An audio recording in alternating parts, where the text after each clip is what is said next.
सुबह सुबह डोरेमोन ने माँ की मदद की कपड़े सुखाने में। माँ को मुस्कुराते देख डोरेमोन बहुत खुश हुआ क्योंकि आज माँ का खास दिन है। इस बीच नोबिता अभी भी सो रहा है। डोरेमोन ने धीरे से याद दिलाया, आज माँ का दिन है, लेकिन नोबिता ने परवाह नहीं की और सोता रहा। जब माँ कमरे में आई और उसे बुलाया, तभी नोबिता ने धीरे धीरे उठना शुरू किया। नोबिता बाहर खेलने गया। रास्ते में वो गहरी सांस लेकर धीरे धीरे चल रहा था क्योंकि छुट्टी का दिन भी वैसा नहीं जा रहा था जैसा उसने सोचा था। वो शिजुका को खेलने के लिए बुलाता है, लेकिन शिजुका मना कर देती है क्योंकि वह अभी पेस्ट्री बना रही थी माँ को देने के लिए। सुनियो खास तौर पर माँ को एक गुलाब देता है और उनके साथ रेस्टोरेंट जाता है। चायन माँ की मदद करने के लिए डिलीवरी पर जाता है ताकि इस दिन माँ आराम कर सके। कोई उसके साथ नहीं खेल रहा। नोबिता घर वापस आता है। उसका मन आसमान में है और उसका पैर एक पानी की बाल्टी से टकरा जाता है। पानी पूरे फर्श पर फैल गया। डर के मारे कि माँ उसे डांट सकती है, नोबिता जल्दी से साफ करने लगता है, लेकिन माँ ने यह देखा। माँ आई और खुश होकर धन्यवाद कहा, यह सोचकर कि नोबिता मदद कर रहा है। नोबिता नर्वस होकर मुस्कुराया क्योंकि यह स्थिति उसने नहीं सोची थी। उस रात के डिनर में बहुत सारे खाने थे जिसमें स्टेक, हैमबर्गर और स्टू शामिल थे। नोबिता हैरान होकर माँ से पूछता है, ये पार्टी किस लिए है माँ?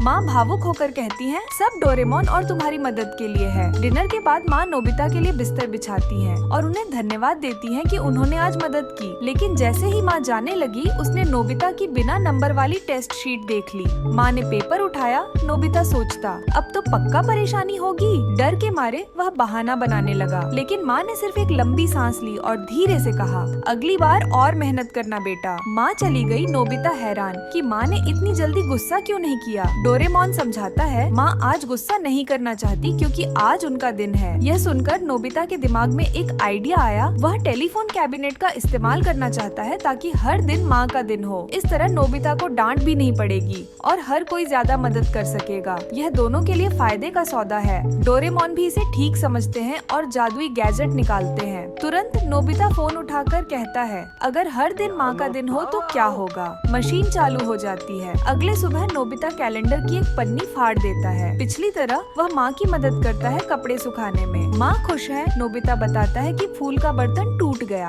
और डरता है परिणाम के लिए, लेकिन अंत में नोबिता को माँ ने डांटा नहीं। अगले कई दिनों में नोबिता हमेशा मदद करता है। वह पीठ मालिश करता है, घर साफ करता है, बर्तन धोता है और अपनी गलतियाँ भी दिखाता है। माँ सब माफ कर देती है। डोरेमोन कमरे में हैरान है कि अगले दिन भी माँ का दिन है। नोबिता इसे सामान्य समझता है और अपनी कई खराब टेस्ट शीट दिखाता है। डोरेमोन गुस्से में है कि नोबिता अवसर का ज्यादा फायदा उठा रहा है। वह तुरंत फोन उठाता है, लेकिन सिग्नल नहीं है। तार कट गया है। एक चूहा निकलता है जिसे डोरेमोन डर कर सिर टोकता है और बेहोश हो जाता है। डोरेमोन तुरंत भविष्य में फोन लेकर जाता है उसे ठीक करने। इस दौरान नोबिता मदद करता है माँ की। शिजुका व्यस्त है पेस्ट्री बनाने में। चायन डिलीवरी करता है। सब थके हैं लेकिन खुश है क्योंकि हर दिन माँ का दिन है। फूल कम होने लगे हैं। सुनियो को लंबी लाइन में इंतजार करना पड़ता है। कुछ लोग धैर्य नहीं रख पाते और चले जाते हैं। नोबिता अपनी टेस्ट शीट देख रहा है, तभी डोरेमोन निकलता है और बुरा खबर सुनाता है, 100 साल बाद भी माँ का दिन है, इसलिए मरम्मत में देर होगी। नोबिता खुश है क्योंकि माँ का दिन जारी रहेगा। पापा कैलेंडर के सामने हैरान है। ऐसा पहली बार हुआ। पूरे घर के लोग चकित हैं कि माँ और पापा के दिन साथ साथ हैं। समय जल्दी बीत गया। नोबिता का जन्मदिन आया। इस बार सिर्फ एक साधारण केक मिला। नोबिता दुखी था, लेकिन वह माँ का दिन खत्म नहीं करना चाहता। कई और इवेंट्स भी हुए। क्रिसमस पर फूल महंगे हो गए। नए साल में चायन अकेले डिलीवरी करता है। घर में नोबिता टीवी देखता है, लेकिन चैनल बदलता रहता है क्योंकि हर प्रोग्राम माँ के बारे में है। नोबिता बोर हो गया। माँ का दिन सच में बहुत लंबा है। वह बाहर चला गया और दोस्तों से मिला। सब शिकायत कर रहे हैं कि हर दिन अलग चित्र बनाना पड़ता है माँ के लिए। नोबिता हैरान है। उसी समय चायन डिलीवरी पर गया। वह पसीने में भीग गया। लोग पूछते हैं, लेकिन चायन कहता है, मैं अब इस काम का आदी हो गया हूँ। वह नोबिता के कंधे पर थपथपाता है और कहता है, जब बड़ा और स्थिर काम होगा मैं तुम्हें कर्मचारी बनाऊंगा। नोबिता सिर्फ मुस्कुराया। तभी डोरेमोन दौड़ा आया और कहा कि फोन ठीक हो गया है। नोबिता और डोरेमोन घर गए और फोन उठाकर कहा, सब पहले जैसा कर दो। अगले सुबह नोबिता खुश है कि कैलेंडर वापस सामान्य है। वह माँ को सुबह का खाना तैयार करने के लिए बुलाता है और देखता है कि माँ अभी भी व्यस्त है। नोबिता समझता है, चाहे त्योहार हो या सामान्य दिन, माँ हमेशा मेहनती है, इसलिए वह हर दिन माँ के काम में मदद करना चाहता है। माँ खुश है और धन्यवाद देती है। नोबिता खुश है कि माँ हमेशा उसके साथ है और उसकी परवाह करती। जायान की आवाज इतनी खराब और कान फाड़ने वाली होती है कि जो भी सुनता है डर जाता है। उसके दोस्त मजबूरी में बैठकर सुनते हैं और ताली बजाते हैं,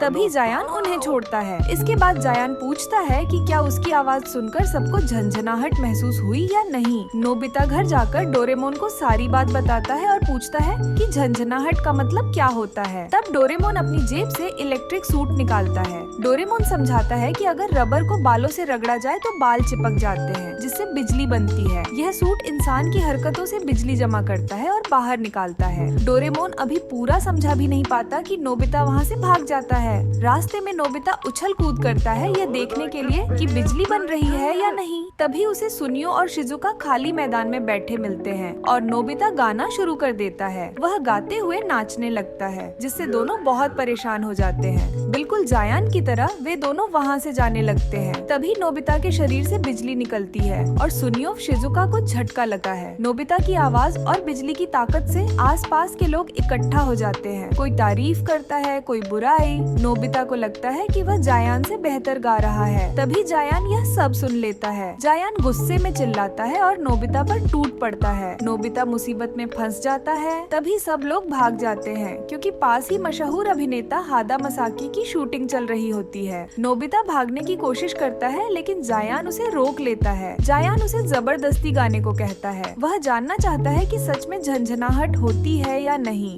नोबिता गाना शुरू करता है और बिजली निकलने लगती है। जायान को करंट लगता है लेकिन वह अब भी नहीं मानता। नोबिता और जोर से गाता है, बिजली तेज हो जाती है और जायान कांपने लगता है। फिर भी वह नोबिता को मारने की कोशिश करता है। तेज बिजली से जायान को जोर का झटका लगता है और धुआं निकलने लगता है। नोबिता वहाँ से भागकर नदी की तरफ जाता है। रास्ते में एक कपल मिलता है। लड़की को करंट लगता है और वह लड़के का प्रपोजल मान लेती है। तालाब में मछलियों को भी करंट लगता है और वे पानी से बाहर कूदने लगती हैं। डोरेमोन नोबिता को ढूंढता है ताकि अर्थ वायर जोड़ सके और हादसा न हो। उसे जायान बेहोश हालत में मिलता है। शरीर से धुआं निकल रहा होता है। नदी किनारे डायरेक्टर परेशान होता है क्योंकि एक कलाकार गायब हो जाता है। तभी नोबिता वहाँ पहुँचता है। डायरेक्टर उसे मौका देता है और रोल दे देता है। शूटिंग तुरंत शुरू हो जाती है। नोबिता अपने पसंदीदा कलाकार के साथ बढ़िया एक्टिंग करता है। लोग बिजली जैसी झंझनाहट महसूस करते हैं। पूरा हॉल जोश से भर जाता है। डायरेक्टर बहुत खुश होता है और तारीफ करता है। आसमान में डोरेमोन उड़ते उड़ते नोबिता को ढूंढ लेता है। जैसे ही सीन का सबसे अहम पल आता है और दोनों हाथ पकड़ने वाले होते हैं, डोरेमोन घबरा कर दौड़ता है। अचानक बिजली फटती है और डोरेमोन को जोर का झटका लगा है। सारी मशीनें और हॉल में शॉर्ट सर्किट हो जाता है। यह सब देखकर एक अंकल नोबिता को कुछ सुझाव देते हैं। शाम को इवेंट में लोग जोर जोर से चीयर करते हैं। मसाकिस के साथ शो पूरी रात चलता है। साउंड, लाइट और स्टेज सब तैयार होता है। पूरी बिजली नोबिता से ही ली जाती है। इसी के साथ एपिसोड खत्म हो जाता है।